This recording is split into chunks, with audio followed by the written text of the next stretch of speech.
శ్రీమాధవాయ నమః. ఈనాడు శ్రీచక్రము దాని యొక్క ప్రాముఖ్యత గురించి వివరంగా తెలుసుకుందాం. మొదటగా ప్రార్థన. శ్రీమాతా శ్రీ మహారాజ్ఞి శ్రీమత్సింహాసనేశ్వరి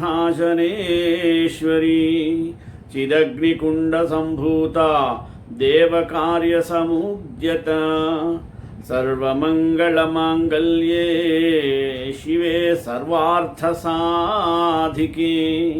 శరణ్యే త్ర్యంబకే దేవి నారాయణి నమోస్తుతే. శ్రీచక్రం లేదా శ్రీయంత్రం కాశ్మీరీ హైందవం ఆధారితమైనటువంటి తంత్రముతో ఒక పవిత్రమైనటువంటి యంత్రమే శ్రీచక్రము.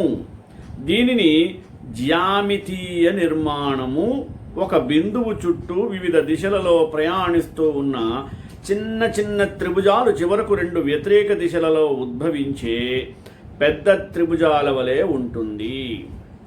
శ్రీయంత్రం శక్తి స్వరూపిణులైనటువంటి శ్రీ విద్య, లలితాదేవి లేదా బాలా త్రిపుర సుందరి అనే దేవతను సూచిస్తాయి.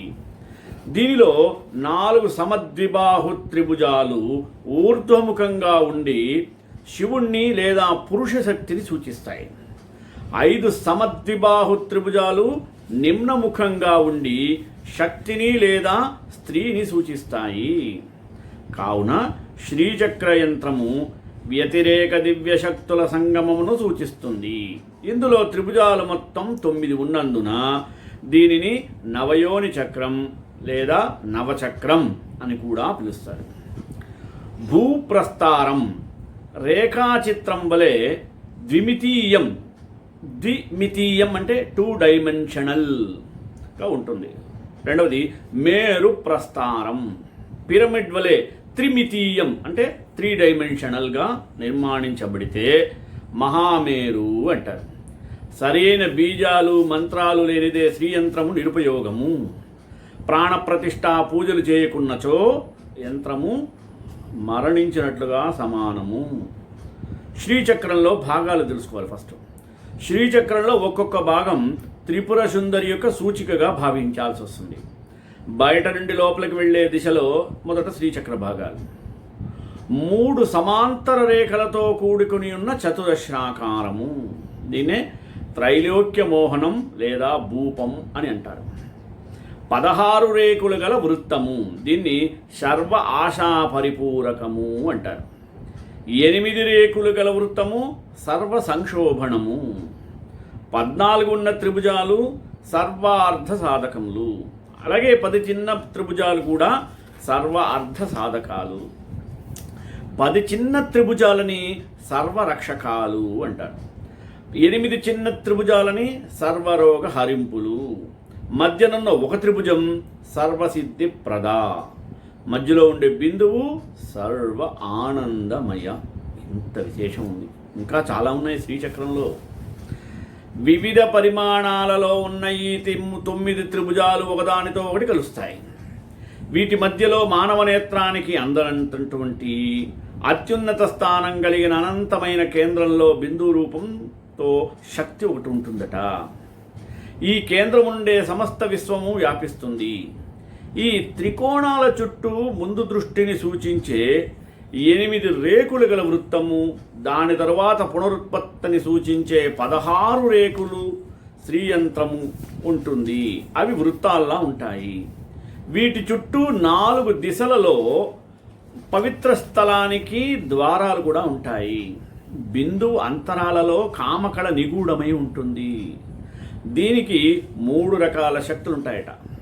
ఎరుపు అండముని, తెలుపు వీర్యమని, రెండింటి కలయిక శివశక్తుల సంగమమే శ్రీచక్ర కారక మగుజున్నది.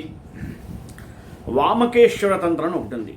దాంట్లో ఏం చెప్పబడిందంటే, వామకేశ్వర తంత్రము 2వ భాగమైన యోగిని హృదయంలో శ్రీచక్రం గురించి ఈ విధంగా చెప్పబడింది.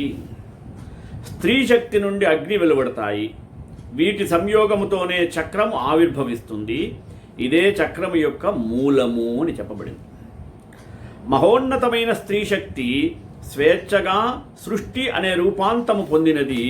దీనికి ప్రతిస్పందనగా చక్రం యొక్క సృష్టి కూడా జరిగింది. ఈ ప్రకంపనలతో శూన్యమును పోలిన విసర్గ వలె చైతన్య స్థితిలో బిందువు ఉద్భవించింది.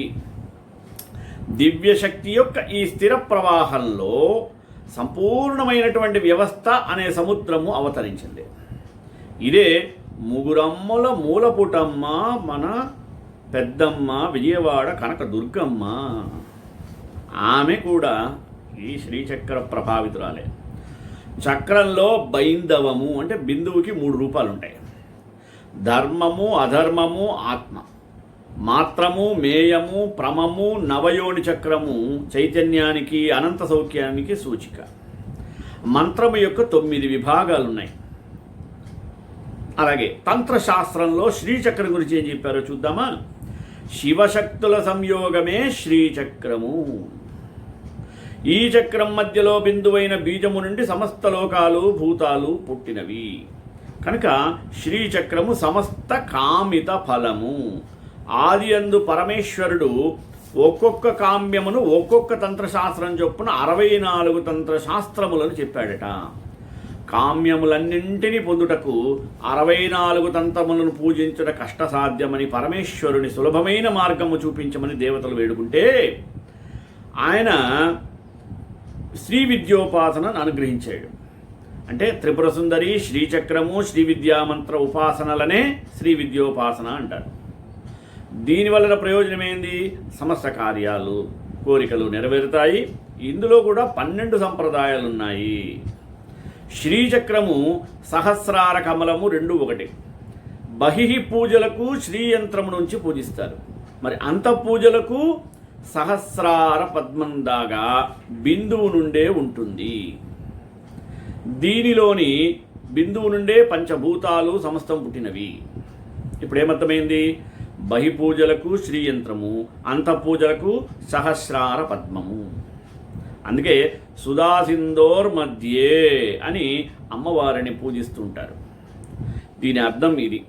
అమృత సముద్రం మధ్యలో మణిద్వీపం ఉన్నది. మణిద్వీపం గురించి చాలామందికి తెలుసు. దాన్ని ఒక రోజు మనం చూద్దాం. దానిలో కల్పక ఉద్యానవనం అని ఒకటి ఉంది. దానిలోనే నీపోపవనం, దాని మధ్య చింతామణి గృహం ఉంది. దీనిలో మంచం మీద పంచబ్రహ్మాకారంలో ఉన్న రత్నసింహాసనం మీద పరమశివుని పర్యంకం మీద చిదానందలహరి అయిన అమ్మవారు శ్రీదేవి ఉంది. ఈమెయే శ్రీచక్ర ఉపాసనకు మూలదేవత. ఈ దేవిని గూర్చి వ్రాయబడిన ఆంధ్ర లలితోపాఖ్యానంలో ఇలా ఉన్నది. ఏమని? భర్త మాట ధిక్కరించి పార్వతీదేవి తండ్రి దక్షయజ్ఞం వద్దకు వెళ్ళగా తండ్రి ఆమెను తిరస్కరించగా యోగ అగ్ని చేత భస్మమైందట. చాలామంది యజ్ఞంలో దూకిందంటారు. కాదు, యోగం ప్రజ్వలింపజేసుకుని ఆమె దగ్ధమైంది.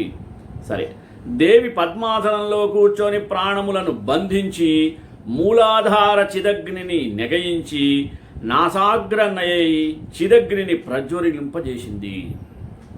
ఆ యోగాగ్ని అని చూసారా? చిదగ్ని. ఆ అగ్ని ఆమె శరీరాన్ని భస్మరాశి కూడా లేకుండా చేసింది. దహింపజేయటం. సాధారణంగా శరీరం దహించిపోతే బూడిద వస్తుంది కదా, ఆ బూడిద కూడా లేకుండా చేయటమే యోగాగ్ని కానీ చిదగ్ని. అందుకనే చిదగ్నికుండ సంభూత అమ్మవారి పేరు. పార్వతీదేవి పర్వతరాజుకు కూతురుగా జన్మించింది. నారదుల వారు పర్వతరాజు వద్దకు వచ్చి తనే చతుర్దశ జగన్మాత అయిన పరమేశ్వరుని గుర్తు చేస్తాడు. ఈమెను పరమేశ్వరునికి భార్యగా చేయాలని పరమేశ్వరుని వద్ద ఉంచాడు. అంతటా పరమేశ్వరుడు మహాతపస్సులో ఉండి కన్ను తెరిచి చూడలేదు. ఇంతలో ఇంద్రుడు మన్మథుని బ్రతిమాలగా అప్పుడు తన మిత్రుడు వసంతుని సేనాని చంద్రుడు సాయంతో కామబాణం ప్రయోగించగా నిర్వికల్ప స్థితిలో ఉన్న ఈశ్వరుని మనస్సు చలించి కళ్ళు తెరిచి చూశాడో లేదో నేత్రాగ్ని వల్ల మన్మధుడు భస్మమయ్యాడు. అందులోంచి భస్మాసురుడు పుట్టాడు. మన్మథుడు లేకపోయినందువలన ప్రపంచము రసహీనమైనది. చివరికి చెట్లు కూడా పుష్పించలేదు. పశు పక్షి మానవ సృష్టి ఆగింది. ఇందుకు గాను శంకరుడు మహాయజ్ఞం చేసి అందులో దేవతలను త్రిమూర్తులను వ్రేల్చాడు. ఆ అగ్నికండం నుంచి శ్రీ త్రిపుర సుందరి లలితాదేవి ఆవిర్భవించింది. ఈ జగజ్జనని మరలా సృష్టిని ఆరంభం చేసింది. అటుపై ఆమె భస్మాసురునితో తీవ్ర యుద్ధం చేసి అతడిని వధించింది. ఈ యుద్ధం శూన్యకపురంలో జరిగింది. అందులో ఆ పురము మరియు భస్మాసురుడు ఇద్దరు భస్మయ్యారు. ఇందులో అమ్మవారిని మహాపద్మాలటవీ వర్ణన చేయబడెను. లలితాంబ యోగిని చక్రదేవి పంక్తియందు 19వ సంఖ్య ఇది. దీని మీద నాదాంతరం అనే స్థానం ఉంది. అందులో 1000 సూర్యుల ప్రకాశంతో కూడినటువంటి బిందుపీఠం ఉంది. ఈ బిందుపీఠాన్నే శ్రీపీఠం అంటారు. శ్రీదేవి శ్రీనగరమును పాలించుచు భక్తుని భీష్మములను ఇచ్చును, అంటే తీవ్రమైనటువంటి ఇచ్చను. ఈ కథకు యంత్రంలో ఉన్న శ్రీచక్రమునకు శ్రీ విద్యకు సహస్రారంలో ఉన్న సుధా సింధునకు సంబంధం ఉన్నదట. మంత్రశబ్దం నుండి శబ్ద ఆలోచన నుండి పుట్టినవి. శబ్దములను శబ్ద తరంగాలు చక్రాకారంగా ఉండును. ఆయా శబ్దమును బట్టి ఆ చక్రానకు దళాలు ఏర్పడతాయి. మంత్రోచ్చారణ వలన శరీరంలో సూక్ష్మనాడీ కుటుంబమునందు కొన్ని స్పందనలు కలిగి అవి చక్ర రూపం దాల్చుతాయి. చైతన్య రూపమును పొందినటువంటి ఈ సూక్ష్మ చక్రాలు విశ్వప్రాణములను ఆకర్షించి శక్తివంతములను. ఈ విధంగా శబ్ద సమూహమైనటువంటి మంత్రము చైతన్యవంతమై సిద్ధిప్రదమగుచున్నది కదా. మానవుని వెన్నెముకలో సూక్ష్మ రూపమున సుషుమ్న అనే నాడి ఉంటుంది. బాగా గుర్తుకోండి. అదేం చేస్తుందంటే మనిషిని నిఠారుగా ఇలా ఉంచుతుంది. ఇదే క్రింది మానసిక శక్తులకు ఉన్నత మానసిక శక్తులను కలిపేటువంటి నాడి. దీనిలో 7 చక్రాలు ఉన్నాయి. క్రింది 5 చక్రాలేమో పంచభూతాలు, ఆ భూత సంబంధమైన అక్షరములు, ఆకారములు, దేవతలు, దహనములు లేదా బీజాక్షరం మొదటైన ఆకాశభూతం గల చక్రం కంఠం దగ్గర 7 చక్రాలలో సుషుమ్న నాడి ఉంటుంది. అందులో అచ్చులు ప్రధానంగా ఉంటుంది. ఆ మొదలైనవి అచ్చు అక్షరములు ఈ చక్రంలో ఉన్నాయట. దానినే విశుద్ధి చక్రము అంటారు.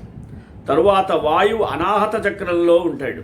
హల్లులు మొదటిదైన అక్షరము మొదలుకొని ద వరకు ఈ చక్రంలో ఉంటుంది. దీని తరువాత అగ్నిభూతం గల మణిపూరక చక్రం ఉంది. దీనిలో థ నుండి ఫా వరకు 10 అక్షరాలు ఉంటాయి. మరి దాని క్రింద ఉన్న స్వాదిష్టాన చక్రములో జలభౌతమును, అదేంది బ నుండి లా వరకు 6 అక్షరాలు మాత్రమే ఉంటుంది. అన్నిటికన్నా క్రింద ఉన్న మూలాధార చక్రము పృథ్వీభూతము, అంటే భూమితత్వం. వా నుండి సా వరకు అక్షరాలు ఉంటాయి. అటుపై విశుద్ధ చక్రం పైన భ్రూస్థానం వద్ద ఆగ్నేయ చక్రం ఉంది. ఇందులో మనస్తత్వం బ్రహ్మ బీజాక్షరములైన హ క్ష లు 2 ఉన్నాయి. వీటితో మొత్తం 50 అక్షరములు, అవునా, 20 × 50 1000 అక్షరముల పైన సహస్రారంలో ఉన్నాయి. ఆ అక్షరమునకు సంబంధించిన శక్తి పుడుతుంది అని శ్రీచక్రంలో చక్కగా వర్ణించబడి ఉంది. ఇప్పుడు స్తోత్రం చూద్దాం. బిందు త్రికోణ వసుకోణ దశార యుగ్మ మన్వస్త్ర నాగదళ షోడశ పత్రయుక్తం వృత్తత్రయం చ ధరణీ సదనత్రయం చ శ్రీచక్రరాజ ఉదితః పరదేవతాయాః. ఇది శ్రీచక్రాన్ని వర్ణించే శ్లోకం. శ్రీచక్రం అమ్మ నివాస స్థానం. ఈ శ్రీచక్రంలో 9 ఆవరణలు ఉన్నాయి. ఈ 9 ఆవరణలు అర్చించుటయే శ్రీచక్ర నవావరణ అర్చన. ఇది అమ్మకు చాలా ప్రీతికరమైనటువంటి విశేషమైనటువంటి అర్చన. శ్రీచక్రంలో అమ్మవారికి చుట్టూ 8 దిక్కుల్లో 8 మంది మాతృకులు స్థాపించబడ్డారు. వీరు అమ్మవారిని అష్టదిగ్బంధనం ఉంటూ రక్షణ ఇచ్చేటువంటి కవచాల్లా ఉంటూ ఉంటారు. వీరినే అష్టమాతృకలు అని కూడా పిలుస్తాం. వీరిలో తూర్పు వైపున బ్రాహ్మి, దక్షిణమున మహేశ్వరి, పశ్చిమాన కౌమారి, ఉత్తరాన వైష్ణవి, ఆగ్నేయంలో వారాహి, నైరుతిలో మహేంద్రి, మరి వాయువ్యం చాముండి, ఈశాన్యంలో మహాలక్ష్మి అమ్మవార్లు ఉంటారు.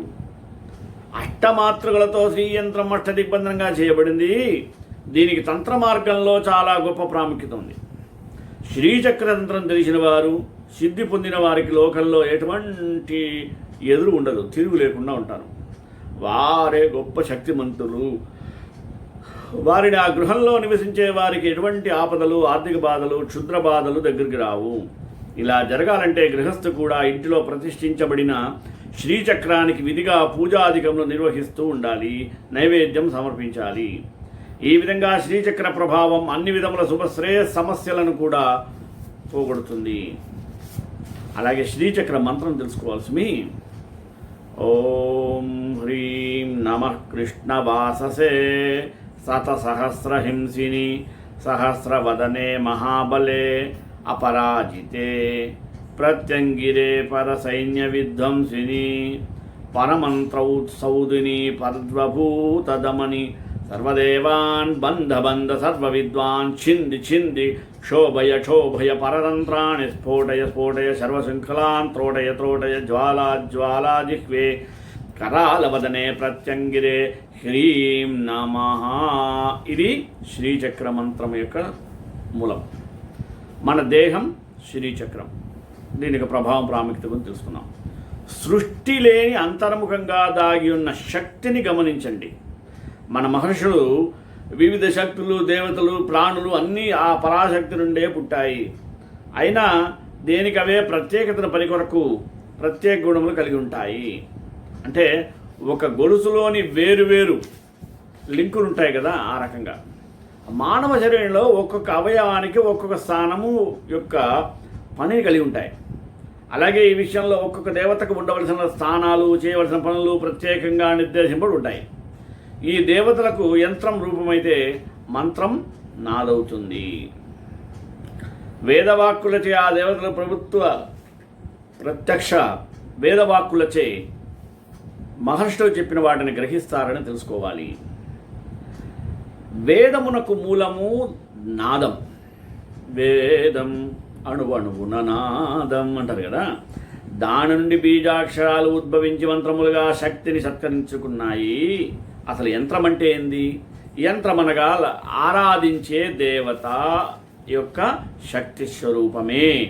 ఆ దేవతా శక్తి ఆ యంత్ర రూపంలో నిక్షిప్తమవుతుంది. మన పూర్వీకులు ఈ శక్తిని గుర్తించి దాన్ని 3 విధాలుగా భావించారు. అవి ఏమి? ఇచ్ఛాశక్తి, జ్ఞానశక్తి, క్రియాశక్తి. ఏ పని చెయ్యాలన్నా ఆ పని చెయ్యాలనే ఇచ్చ కలగాలి, అదే ఇచ్ఛాశక్తి. అట్లా ఇచ్ఛాశక్తి వచ్చిన తర్వాత ఆ పని ఎలా చేయాలని ఆలోచన చేయడమే జ్ఞానశక్తి. ఇచ్చ, ఆలోచన, జ్ఞానం రెండూ కలిగిన తరువాత కార్యాచరణ జరుపుట ఉందే క్రియాశక్తి. సృష్టికర్తకు దేనిని సృష్టించాలన్నా ఈ 3 శక్తుల కలయిక తప్పదు. చరాచర సృష్టి మొత్తం 3 శక్తుల కలయికయే. ఈ 3 శక్తులను సూచించే దేవతలు ఎవరయ్యా? కామేశ్వరి, వజ్రేశ్వరి, భగమాలిని. శ్రీచక్రంలోని 3 బిందువుల్లో ఉండే దేవతలు వీరే. నేటి శాస్త్రజ్ఞులు కూడా ఏ పదార్థమైనా శక్తి రూపాంతరమేనని చెబుతున్నారు. నేడు మనం చూస్తున్నప్పటికీ విజ్ఞాన శాస్త్రం ద్వారా కనిపెట్టబడిన వస్తు జాలమంతా ఈ క్రియాశక్తి యొక్క రూపాంతరమే. విజ్ఞానవేత్తలైన మన మహర్షులు ఈ 3 శక్తులను కలిపి ప్రకృతి లేదా పరాశక్తి అని, అవ్యక్తం, శుద్ధమాయ అని అంటుంటారు. అంటే యావత్ ప్రపంచానికి జన్మనిచ్చినది ఇచ్చా, జ్ఞాన, క్రియాశక్తుల కలయిక అయిన పరాశక్తే అని తెలుసుకోవాలి సుమి. కాబట్టి ఆ పరాశక్తే ఈ జగత్తునకు మాత అని శాస్త్రాలన్నీ కూడా అందించాయి. అటువంటి ఆ అమ్మ త్రిమూర్తులకు, దేవతలకు వారి వారి విధి నిర్వహణకు కావలసిన శక్తులన్నింటినీ ఈ జగన్మాత లేదా పరాశక్తి వారికి అందిస్తూ ఉంటుంది. లేదు వాళ్ళ పనులు, విధులు నిర్వర్తించలేదు కదా. శ్రీచక్రం ఎలా ఆవిర్భవించింది తెలుసుకోవాలి. ఉండేది బ్రహ్మం ఒకటే. ఈ బ్రహ్మం సత్, చిత్, ఆనంద స్వరూపములతో కలిసినది. అది చలనము లేనిది, నిశ్చలమైనప్పటికీ దాన్ని నేను చేతనం అనే బీజం కలిగి ఉండుటలా చేశాను. అది ఒక విశేషము. కేవలము కాంతి రూపముగా ఉన్న బ్రహ్మము నుండి ఏర్పడిన మొదటి కదలికను విమర్శ అంటారు. తాంత్రికులు కాంతిని పరమశివునిగాను, విమర్శను పరాశక్తిగాను భావిస్తారు. చూడండి, అది మహాపండితుల యొక్క లక్షణం. కాంతి స్వరూపమైన బ్రహ్మముతో ఏర్పడిన మొదటి కదలిక వలన నాదము ఏర్పడింది. ఈ ప్రథమ నాదం ఉందే అది సూక్ష్మ రూపమైనటువంటి బిందువుగా ఏర్పడింది. ఈ బిందువునందే వికేంద్రీకరించబడినటువంటి మరి పరాబంధువు కూడా ఉంది. పరాబిందువు అంటే ఏమిటి? ఇందులో కామేశ్వరీ స్వరూపములు కలవు. ఈ బిందువే మూల ప్రకృతి అంటారు. దీనికే సర్వానందమయ చక్రమయం అని కూడా పిలువబడుతుంది. ఈ బిందువే శ్రీచక్రమునకు ఆధారమై ఉన్నది. ఈ పరాబిందువులందే సృష్టికి కావలసినటువంటి శక్తి అంతా బీజప్రాయంగా మనం తెలుసుకొనవచ్చును. సృష్టి జరుగుటకు ఈ పరాబిందువు కొంత క్రిందికి దిగివచ్చి శబ్ద బ్రహ్మముగా మారింది. అనగా విత్తనములో రెండు పై పొరల వలన గింజ ఒకటిగా కడిపినట్లు ఈ పరాబిందువునందు శివభక్తులు ఒకటిగా ఉంటారు. అవి శ్రీచక్రం. పరాశక్తి వేరు కాదు సుమి, అర్ధనారీశ్వరుడు పైగా. అలా ఒకటిగా ఉన్న పరాబిందువు నుండి 3 బిందువులు ఏర్పడినవి. శివశక్తులు ఒకటిగా ఉన్న బిందువు, అచేతనంగా ఉన్న శివుడు, చేతనా స్వరూపాలైన శక్తి, ఈ 3 బిందువులే అత్రిగుణాత్మకము. త్రిపుట సమ్మేళనము, త్రిపురముల మొదటి త్రికోణము. ఇది శివపార్వతుల ఏకరూపమైన అర్థసత్యాలే, పరతత్వాన్ని సూచిస్తుంది అని కూడా ఘంటాపదంగా చెప్పవచ్చును. ఈ త్రిపుటల సమ్మేళనము, త్రిపురుల మొదటి త్రికోణము, ఇది శివపార్వతుల ఏకరూపమైనటువంటి అర్ధనారీశ్వర తత్వాన్ని సూచిస్తుంది. మనం పరాశక్తి శుద్ధ స్వరూపాన్ని దర్శించలేం కనుక ఊహించుకోవచ్చు. కనుక ఈ శక్తికి మాత తన మొదటి రూపంగా శ్రీచక్రాన్ని నిర్మించింది. ఆ తరువాత అనేక దేవీ రూపాలను స్వీకరించి శ్రీచక్రంతో సకల జరాచర జగత్తునకు అమ్మ అన్ని విధాలా సహకరిస్తూ ఉంటుంది. రూపములకు పదార్థములకు సమన్వయం కలిగిస్తూ ఉంటుంది. పరాశక్తికి శ్రీచక్రానికి ఏమాత్రం భేదం లేదు. శ్రీదేవియే శ్రీచక్రము, శ్రీమాత, శ్రీవిద్య, శ్రీచరణము వేరువేరు కాదు, అన్నీ ఒకటే అని చెప్పబడింది. ఈ 3 ఒకే పరబ్రహ్మ స్వరూపమని తెలియడానికి లలితా సహస్రనామం రూఢిగా నిలిచింది. ఇటువంటి శ్రీ విద్యకు, శ్రీచక్రోపాసనకు మననును, మనువు, చంద్రుడు, కుబేరుడు, అగస్త్యుడు, లోపాముద్ర, అగ్ని, మన్మధుడు, సూర్యుడు, ఇంద్రుడు, శివుడు, స్కందుడు, దుర్వాసుడని 12 మంది 12 శాస్త్ర విధములుగా ప్రవేశపెట్టినట్లుగా జ్ఞానారణవం అనే తంత్రం తెలుపుతుంది. శ్రీచక్ర నిర్మాణం బిందువు త్రికోణము, అష్టకోణ చక్రము, అంతర్దశారము, బహిర్దశారమును, దశత్రికోణ చక్రము, చతుర్దశారము, అష్టదళ పద్మము, షోడశదళ పద్మము, భూపురపు అని 9 ఆవరణములతో కూడినది శ్రీచక్రం. శ్రీచక్రంలో ఉన్న మొత్తము త్రిభుజాల సంఖ్య 43, మొత్తం పద్మముల సంఖ్య 24, మొత్తం ప్రవృత్తుల సంఖ్య 7 బిందువుతో కలిపి. శ్రీచక్రంలోని 9 చక్రాలు శివచక్ర, శక్తి చక్రాలతో పాటు నవయోన్లని వ్యవహరిస్తారట.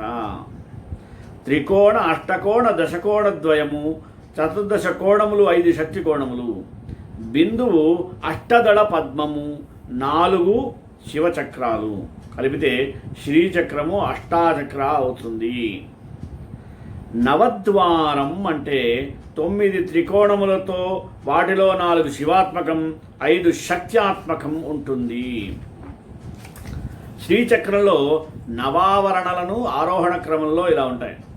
గోపురత్రయం, త్రైలోక్యమోహన చక్రం, మరి షోడశ దళ పద్మం, సర్వాశా పరిపూరక చక్రం 3, అష్టదళ పద్మం, సర్వసంక్షోభిణీ చక్రం, చతుర్దశారం, సర్వసౌభాగ్య చక్రం, బహిర్దశారం, సర్వరక్షాకర సారం, అష్టకోణం, సర్వరోగహర సారం, త్రికోణసారము, సర్వపిది సిద్ధిప్రద వాచకము, 9 బిందువు సర్వానందమయ చక్రము. నవావరణలో ఇన్ని రకాలు ఉన్నాయి సుమి. ఒక్కొక్క ఆవరణలోని దేవతలను సాక్షాత్కరించుకున్నకు కొన్ని ప్రత్యేక బీజమంత్రములు ఉన్నాయి. ఈ విధంగా మనకు శ్రీచక్రం ఎన్నో విశేషాలను తెలియజేసి అటువంటి జ్ఞానాన్ని మనకు అందిస్తున్నటువంటి గొప్పటువంటి రచన. ఇప్పుడు శ్రీచక్రం మానవ శరీరంలో గమనించవలసిన విషయం ఏమంటే, ఈ జగత్తులోని సకల తత్వాలు, సకల భువనాలు, పరమేశ్వరుడు, పరాశక్తి మానవుని యందు కూడా ఉన్నారు. మానవ శరీరం నుండి మరి 2 భాగాలుగా చేస్తే నాభి నుండి పైభాగం వరకు ఊర్ధ్వలోకమని, ఆ రెండింటినీ కలిపి వెన్నెముకను మేరుదండం అంటారు. మేరుదండం అంటే బ్యాక్ బోన్. భూమికి ఇరుసు ఎలాంటిదో శరీరానికి మేరుదండం అలాంటిది. వెన్నుపూస, వెన్నెముక అంటారు. ఈ జగత్తంతా కూడా అమ్మ యొక్క అనుగ్రహంతోనే సృష్టింపబడుతుంది కనుక కుండలిని శక్తిచే శరీరమంతా కూడా చైతన్యమవుతుంది. మరి ఈ శ్రీచక్రానికి మరి మానవ శరీరానికి తేడా కూడా ఉండదని శాస్త్రాలు ఘోషిస్తున్నాయి. శ్రీచక్రాన్ని ఆరాధిస్తే అన్ని దేవతామూర్తులను ఆరాధించినట్లేనని తంత్రశాస్త్రం తెలుపుతుంది. శ్రీ అంటే శుభకరమైనది. దీనిని నవచక్రమని, వియచక్రమని, నవయోని చక్రం అంటారు. చక్రం ఎప్పుడు పరిభ్రమిస్తుంది. మరి దీనికి ఆద్యంతాలు ఉంటాయా? ఉండవు. కేంద్ర బిందువు నుండి పరిధి వరకు ఎక్కడ కొలిచి చూసినా సమానంగా ఉంటుంది. చక్రారాధన ప్రతిమారాధన కన్నా శక్తివంతము. ప్రతిమారాధన అంటే విగ్రహారాధన. మంత్రములే యంత్రం కూడా మహిమగలదే. దేహో దేవాలయ ప్రోక్త జీవదేవ సనాతన త్యజేద జ్ఞాన నిర్మాల్యం సోహం భావేన పూజయేన్. శరీరమే దేవాలయము, జీవుడే అక్కడి దేవుడు. అజ్ఞానమనే మాలిన్యాన్ని త్యజించాలి. ఆ దేవుడే నేను అనే భావమే పూజ.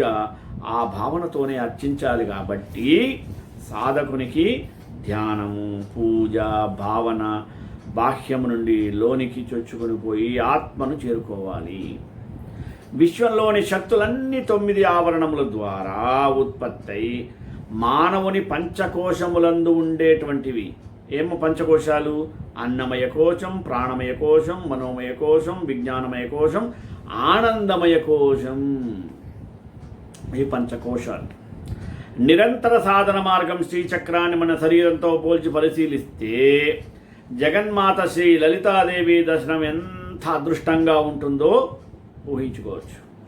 మనలోని కర్మ జ్ఞానేంద్రియాల వెంటబడి పరిగెత్తే మనస్సు, బుద్ధి, అహంకార, మమకార, కామోద్రేకాలు, శృంగారాది నవరసాలు, జాగ్రత్త, సుషుప్న మొదలైనటువంటి త్రివస్థలు, వాటిని నడిపే సత్వ రజస్తమో గుణాలు, వీటన్నిటికీ ఆ శ్రీదేవి భూతులుగా గ్రహించి వీటన్నిటిని దాటి బిందు స్థానమునకు పోయి పూజ చేయాల్సి వస్తుంది. అదే శ్రీచక్ర పూజ. దాన్ని చేయటం వల్ల వచ్చే లాభం. శ్రీచక్రం చాలా పవిత్రమైనటువంటి, ముఖ్యమైనటువంటి, శక్తివైనటువంటిది. అటువంటి దాంట్లో మనం తెలుసుకోవాల్సింది ఏంటంటే, అద్వితీయమైనటువంటి సచ్చిదానంద రూపమైన స్వస్వరూపాలు అక్కడ త్రైలోక్య మోహన చక్రం నుండి మనకి ఏర్పడుతుంది. ఇలా మనలో ఉండే సుఖదుఖాలన్నీ పోగొట్టడానికి శ్రీచక్ర ఆరాధన చాలా ప్రసిద్ధమైనది. మనమే జాగ్రత్తగా నెమ్మదిగా వాటిని దాటుకుంటూ పోయి ప్రాపంచికమైనటువంటి 36 తత్వాలు, త్రిపుటాలు, నవావరణములు నిర్లిప్తతో నిష్కామంగా, నిస్వార్థంగా అనుభవిస్తూ గమ్యాన్ని చేరుకోవడానికి నిరంతర సాధనం చేయాలి. ఈ శ్రీచక్రం చాలా పవిత్రమైన, ముఖ్యమైన మరియు శక్తివంతమైనటువంటి యంత్రాలలో ఒకటి. సాధారణంగా చాలా కుబేర యంత్రం అంటారు, ధనలక్ష్మి యంత్రం అంటారు. అన్ని యంత్రాల్లో కన్నా శ్రీచక్ర యంత్రం చాలా ప్రసిద్ధమైనది, శక్తివంతమైనది. ఇది అందించే ప్రయోజనాలు దాదాపు అందరికీ ప్రయోజనకరంగానే ఉంటాయి అని చాలాసార్లు రుజువు కూడా చేశాయి. ఇది అన్ని ప్రాపంచిక కోరికలను మూలం మరియు అంతర్గత విశ్వశక్తుల ద్వారా అన్ని కోరికలను నెరవేరుస్తుంది. సంపదకు ఉత్తమ సాధనముగా ఇళ్ళు, కార్యాలయము గదుల్లో ఉంటాయి. శ్రీచక్రం అంటే త్రిపురా సుందరీదేవి యొక్క రూపురేఖలు. సైన్స్ ప్రకారం, అంటే మనం సైన్స్ నమ్ముతాం కాబట్టి, శాస్త్రాన్ని కొన్ని సందర్భాలు కొంతమంది నమ్మరు. మరి అలాంటి వాటి సైన్స్ ప్రకారం శ్రీచక్రం ఒక కేంద్ర బిందువు, ఒక త్రిభుజం, ఒక అష్టభుజి, లోపలి వ్యాసార్థం చతుర్భుజం, అష్టభుజ వృత్తం, మరియు చతురస్రంతో రూపొందించబడి ఉంది. మిడ్ పాయింట్ తరువాత మొదటి 4 దిగువ మరియు దిగువ త్రిభుజాలు ఉన్నప్పుడు 43 త్రిభుజాలు కనిపిస్తాయి. ఈ చక్రంలో 8 రేకులు మరియు 14 రేకులు కలిగిన 2 చక్రాలు మనకి, వాటి చుట్టూ 3 వృత్తాలు మరియు 4 స్తంభాలతో ఒక చదరపు 4 వైపులా తెరుచుకుని ఉంటాయి. శ్రీచక్ర శక్తి అన్ని జీవిత సమస్యలకు మరియు ప్రతికూలతలకు కూడా శ్రీచక్రమే. సంపద, శాంతి మరియు సామరస్యాన్ని పొందాలంటే శ్రీచక్ర ఆరాధన చేయాల్సిందే. శ్రీయంత్రం జీవితంలో అన్ని అడ్డంకులను తొలగించడానికి సహాయపడుతుంది. శ్రీచక్రం మనకు చుట్టూ ఉన్న ప్రతికూల శక్తి నుండి దూరంగా ఉండటానికి మరియు ఎక్కువ శాంతిని సాధించడానికి ఒక ముఖ్యమైన సాధనం. మరి శ్రీచక్రం యొక్క దైవ జ్యామితి అన్ని సమస్యలు, జీవితాన్ని చుట్టుముట్టే అన్ని ప్రతికూల శక్తులను కూడా తొలగిస్తుంది. చివరిగా మార్గదర్శకాలు చూసుకుని వదిలేద్దాం. శుక్రవారం మీ ఇల్లు, కార్యాలయం లేదా వాహనంలో శ్రీచక్రం వ్యవస్థాపించడం చాలా ఉత్తమం. మిగతా రోజులు చేయొద్దండి. ఆ రోజు ఇంట్లో శుభ్రమైన ప్రత్యేకమైన ప్రవేశంలో ఉంచి పూజలు చేయాలి. ఆ తర్వాత దాన్ని వాడాలి. బంగారం, రాగి లేదా వెండి రంగులతో చిత్రీకరించిన శ్రీచక్రం చాలా మంచిది. శ్రీచక్రంలో ఎరుపు పువ్వులు మరియు కుంకుమ పువ్వులతోనూ పూజిస్తారు. ప్రతి శుక్రవారం మీ స్థానం నుండి లేవకుండా ప్రార్థించి పూజించి సకల ఐశ్వర్యాలను కూడా పొందండి. ఈ విధంగా అమ్మ అనుగ్రహించిన లలిత దేవి యొక్క శ్రీచక్రం గురించి నాకు తోచింది చెప్పాను. తప్పులుంటే క్షమించండి. శ్రీకాంతాయ కళ్యాణ నదే నదేధాం శ్రీ వెంకట నివాసాయ శ్రీనివాసాయ మంగళం. మంగళాశాసనపరే మదాచార్య పురోగమై సర్వైశ్వ పూర్వైరాచార్యై సత్కృతాయాస్తు మంగళం.